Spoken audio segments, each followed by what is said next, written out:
The armed forces of the Russian Federation continue the special military operation in Ukraine. High-precision air-based missiles have destroyed large fuel depots in the Starokonstantinov and Khmelnytsky districts, from which fuel had been supplied to Ukrainian forces' armored vehicles in Donbass. Iskander operational and tactical missile system has destroyed 2 large missile and artillery weapons depots in Kamenka-Donetsk region. During an aerial battle, one Ukrainian Air Force Su-24 has been shot down near Tumen, Rovin region, near the Ukrainian-Belarusian border. Air defensemen of the Russian aerospace forces shot down 10 Ukrainian unmanned aerial vehicles near Izyum, Novaya Kakhovka, Donetsk, Nikolaev, Berdyansk, Gorlovka, Lugansk and Rubezhnaya. During the day, operational tactical aviation and missile troops hit 64 military assets of the Ukrainian armed forces, among them 4 command posts, including the headquarters of the Ukrainian Special Operations Forces near Bereznigovata, Nikolaev region, 3 anti-aircraft missile systems, 1 S-300 near Malin City, Zhytomyr region, and 2 Buk M1 near Ugledar and Slavyansk,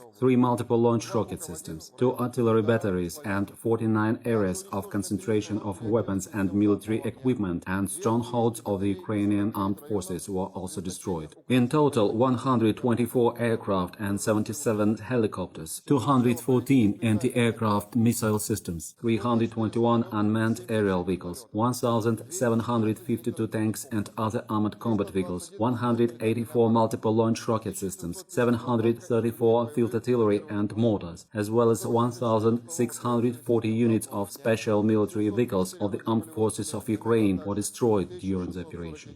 The Russian Defense Ministry has already repeatedly exposed the cynical lies used by the Kiev nationalist regime to maintain its power in Ukraine and mislead the international community. On March 20, for example, President Zelensky, in a video addressed to the Israeli Knesset, accused Russia of allegedly targeting Uman city in Cherkasy region.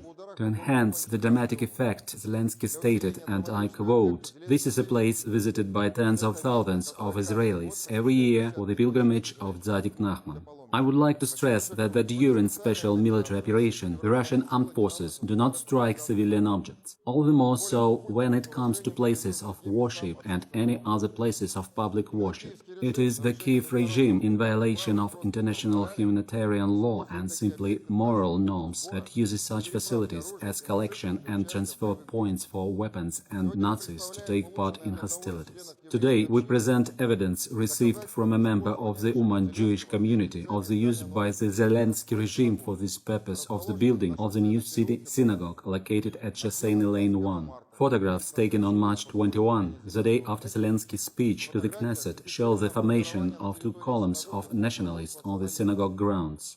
I would like to point out that the property, weapons and ammunition stored in the synagogue building were first loaded by the nationalists into the backs of dump trucks and then disguised as bags of building rubbish. At the same time, buses painted as school vehicles with appropriate children's signs are being used to transport nationalists and foreign mercenaries from western regions of Ukraine, as can be clearly seen in the photos. Thus, the building of the Jewish cult in Uman is being deliberately used by the Kiev nationalist regime for military purposes, to provoke conflict and political pressure on Russia by Jewish religious organizations in the event of a strike on it.